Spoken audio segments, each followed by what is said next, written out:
Friends, good morning, सुप्रभात, राम राम। आप सभी का स्वागत है आपके अपने चैनल स्टनिंग मैथ्स में। मैं हूं अमरजीत सिंह और आज हम आप लोगों को कुछ कॉन्सेप्ट मैथ्स के बताने वाला हूं।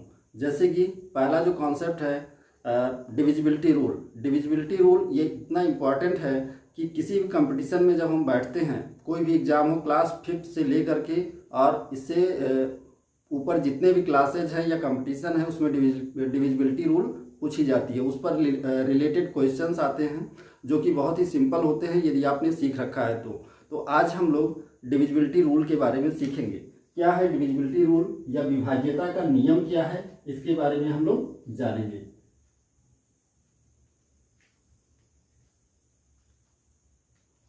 डिविजिबिलिटी रूल या विभाज्यता का नियम। विभाज्यता का नियम। फ्रेंड्स, सबसे पहले हम लोग 2 की जो डिविजिबिलिटी रूल है वो जानते हैं। सबसे पहले रूल ऑफ डिविजिबिलिटी, सबसे पहले 2 की हम लोग देखते हैं। 2 की डिविजिबिलिटी रूल क्या है? इसमें हम लोग क्या करते हैं, यदि कोई जो नंबर है, यदि कोई नंबर जिसका लास्ट डिजिट 0, 2, 4, 6 और 8, यदि किसी नंबर का लास्ट डिजिट 0, 2, 4, 6 और 8 है तो वो नंबर हमेशा 2 से डिविजिबल होगी, 2 से हमेशा विभाज्य होगी। जैसे कोई नंबर हम लोग एग्जाम्पल के तौर पर लेकर देखते हैं। जैसे मान लेते हैं ये है 2, 4, 3, 9, 7, 2। इसके लास्ट में जो डिजिट आ रहा है हमारा 2 आ रहा है। क्या आ रहा है? 2 आ रहा है। तो ये नंबर निश्चित तौर पर 2 से डिविजिबल होगी। यहाँ पर मान लेते हैं अगर 0 है तो भी इनमें से 0 भी आ रहा है इसमें, तो ये नंबर भी क्या होगा? डिविजिबल होगा पूरी तरह से। और फिर यदि यहाँ पर ये लास्ट डिजिट, इसी से हमको मतलब है, लास्ट डिजिट से हमको मतलब है, यदि लास्ट डिजिट 0, 2, 4, 6 और 8 है तो ये नंबर निश्चित तौर पर डिविजिबल होगा। आशा करते हैं आप लोगों को ये समझ में आया होगा। आगे हम लोग 3 की डिविजिबिलिटी रूल देखते हैं क्या है। फ्रेंड्स, 3 की जो डिविजिबिलिटी रूल है वो सेम 9 का भी क्या होता है, जितने भी डिजिट्स दिए होते हैं, यदि कोई नंबर दिया गया है, एग्जाम्पल के तौर पे हम लोग मान सकते हैं। एग्जाम्पल क्या है? एग्जाम्पल मान लेते हैं 7, 3, 2, 8, 9। ये कोई नंबर है आपका। अब हमें चेक करना है कि ये नंबर 3 से डिविजिबल है या नहीं है। तो हम लोग क्या करेंगे, सबसे पहले जितने भी नंबर्स दिए गए हैं उनका सम कर लेंगे। सम का मतलब ऐड कर लेंगे या जोड़ लेंगे। तो क्या करेंगे, 7 + 3 + 2 + 8 + 9 और इसको 3 से डिवाइड कर देंगे जो आएगा। तो कितना हुआ? 7, 3, 10, 2, 12, 8, 20, 9, 29, 29/3। अब 3 से देखेंगे कि डिविजिबल है कि नहीं। तो 3, 9, 27, 9 बार जा रहा है तो 2 बच जा रहा है। इसका मतलब क्या है, ये डिविजिबल नहीं है। ये डिविजिबल नहीं है तो ये आपका नंबर भी क्या होगा? डिविजिबल नहीं होगा। दूसरा नंबर लेकर के एक और चेक करते हैं। जैसे कि मान लेते हैं 7, 3, 2, 3, 3। इसको देखते हैं, चेक करते हैं ये नंबर आपका, दूसरा क्वेश्चन ये चेक है होता है कि नहीं, डिविजिबल होता है कि नहीं होता है 3 से। तो इन सारे डिजिट्स का हम लोग सम करेंगे, जोड़ेंगे, देखेंगे कितना हो रहा है। तो 7, 3, 10, 2, 12, 3, 15, 3, 18, कितना हो रहा है? 18 हो रहा है। तो 18 3 से डिविजिबल है। 3 6 18, 3 6 जा 18, तो 6 हुआ। इसका मतलब ये नंबर भी क्या होगा? 3 से डिविजिबल होगा। ये नंबर भी आपका 3 से डिविजिबल होगा। इस प्रकार से सेम ऐसे ही हम लोग 9 का भी करेंगे। सभी नंबर्स का जो मतलब जो नंबर दिया गया है क्वेश्चन, उसमें जितने भी डिजिट्स हैं उनका सम करेंगे, उनको जोड़ देंगे और उसके बाद 9 से डिवाइड करेंगे। इस प्रकार से एक क्वेश्चन 9 वाला भी हम लोग लेते हैं। जैसे मान लेते हैं कोई क्वेश्चन है 8, 9, 7, 3, 2। अब ये देखते हैं हो रहा है डिविजिबल है 9 से कि नहीं है। तो क्या करेंगे, 9 से डिविजिबल होने के लिए यहाँ पर करना वैसे गलत होगा, हम लोगों को अलग से इनका पहले सम करना पड़ेगा। सम करेंगे तो क्या होगा, 8 और 9 कितना हुआ 17, 17 और 7 24, 3 27 और 2 29 हुआ। अब 29 9 से डिविजिबल है कि नहीं है, 9 3 27, 2 बच जा रहा है, 2 आपका बच जा रहा है, तो ये नंबर क्या है, डिविजिबल नहीं है। ये नंबर आपका 9 से डिविजिबल नहीं है, 9 से विभाज्य नहीं है। अब दूसरा देखेंगे, एक दूसरा क्वेश्चन मान लेते हैं 9 8 9 3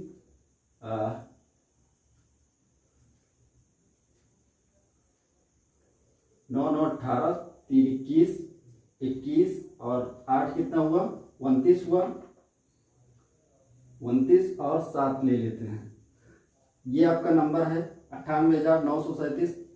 अब ये देखते हैं डिविजिबल है कि नहीं, विभाज्य है कि नहीं। तो इन सारे नंबर्स का आपको सम करना पड़ेगा। तो 9 9 18, 18 और 8 कितना हुआ 26, 26 और 3 29, 29 और 7 36, 36 आपका 9 से डिविजिबल है कि नहीं। तो 9 चौक 36 4 बार जा रहा है, इसका मतलब पूरी तरह से ये कट जा रहा है। तो ये नंबर क्या हुआ, ये जो आपका नंबर है ये पूरी तरह से डिविजिबल है 9 से। इस प्रकार से हम आशा करते हैं कि जो 3 और 9 की डिविजिबिलिटी रूल है वो भी आप समझ गए। अगला रूल है डिविजिबिलिटी रूल में जो 4 की डिविजिबिलिटी रूल है वो क्या है उसको देखते हैं हम लोग। Divisibility rule of 4, divisibility rule of 4 क्या है, मान लेते हैं कोई नंबर है एग्जांपल के तौर पे 7824, ये आपका कोई नंबर है। अब इसका जो ये लास्ट 2 डिजिट है वंस और टेंस वाला, इकाई और दहाई के स्थान पर जो अंक दिया हुआ है ये अंक आपका 4 से पूरी तरह से कट जा रहा है या 4 से पूरी तरह डिविजिबल है। तो ये नंबर क्या होगा, ये नंबर 4 से विभाज्य होगा। जैसे ये लास्ट 2 डिजिट क्या दिया हुआ है 24 दिया हुआ है, तो 24 4 से डिविजिबल है, 4 से 24, 6 बार जा रहा है, 6 टाइम्स जा रहा है, तो ये नंबर डिविजिबल है। तो क्या हो जाएगा, ये पूरी तरह से 4 से डिविजिबल है। इसी प्रकार से जैसे ये 4 का है, अगर 8 का होता है इसमें तो क्या करते हैं हम, लास्ट का जो 3 अंक है, लास्ट का 3 डिजिट जो है उसको चेक करेंगे। जैसे क्वेश्चन यही वाला ले लेते हैं 7824, इसका लास्ट 3 डिजिट क्या है, लास्ट 3 अंक क्या है 824। अब ये 824 जो है यदि 8 से पूरी तरह डिविजिबल है तो ये पूरा नंबर भी क्या होगा 8 से डिविजिबल होगा, ये 8 से पूरी तरह कट जाएगा। जैसे 8 एकम 8 हुआ, यहाँ पर 2 छोटा है तो 0 लगाएंगे, 8 3 24, तो 103 आया, मतलब ये पूरी तरह से कट जा रहा है। तो ये भी क्या हुआ 8 से पूरी तरह डिविजिबल है। तो आपका अब ये समरी में आप देख लीजिए, जैसे कि 2 का हुआ, 2 में लास्ट डिजिट देखा जाता है, लास्ट डिजिट। यदि लास्ट डिजिट आपका डिविजिबल है तो वो पूरा नंबर चाहे जितना बड़ा नंबर हो वो नंबर डिविजिबल होगा। उसके बाद हमने 3 का देखा, 3 और 9 का सेम था, आपको सम करना था, क्या करना था, सम करना था, और उसके बाद में 3 या फिर 9 से डिवाइड करना था। उसके बाद में हमने 4 का देखा, 4 में क्या था, 4 का हमने लास्ट 2 डिजिट का 4 से डिवाइड किया, लास्ट 2 डिजिट हमने क्या किया, डिवाइड किया 4 से। किससे किया, 4 से। तो वो अगर डिविजिबल है तो पूरी तरह से पूरा नंबर क्या होगा, डिविजिबल होगा। उसके बाद हमने क्या किया 8 का यदि लास्ट 3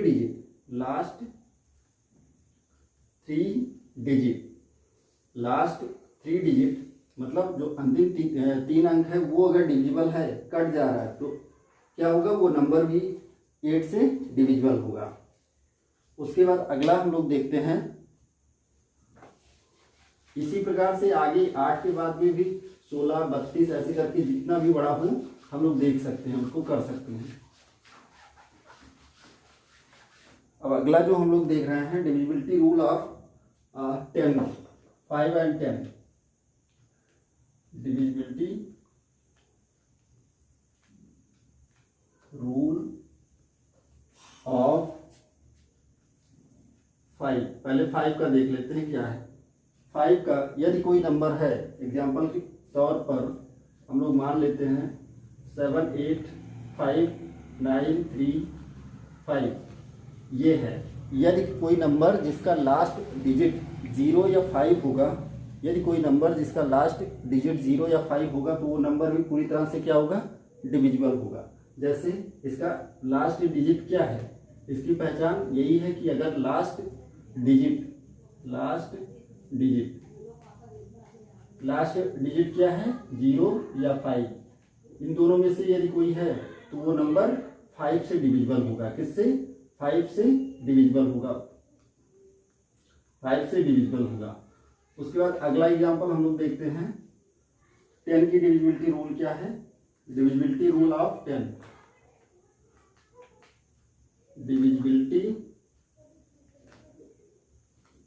रूल ऑफ 10 क्या है, इसको देखते हैं। इसमें क्या होगा, यदि कोई नंबर जिसके लास्ट में 0 है, यदि कोई नंबर जिसके लास्ट में 0 है तो वो नंबर पूरी तरह से 10 से डिविजिबल होगा। जैसे 8 7 2 0, लास्ट डिजिट इसका क्या है, 0 है। अब 0 चाहे जितने हो, इससे मतलब नहीं है, 2 3 4 5 10 कुछ भी हो, तो वो नंबर क्या होगा, 10 से डिविजिबल होगा, 10 से डिविजिबल। उसके बाद जो सबसे अधिक इम्पॉर्टेंट है 11 की डिविजिबिलिटी रूल। यदि 11 की डिविजिबिलिटी रूल आप समझ गए तो ये सब तो आसान है, लगभग इसको जानते होंगे सब लोग।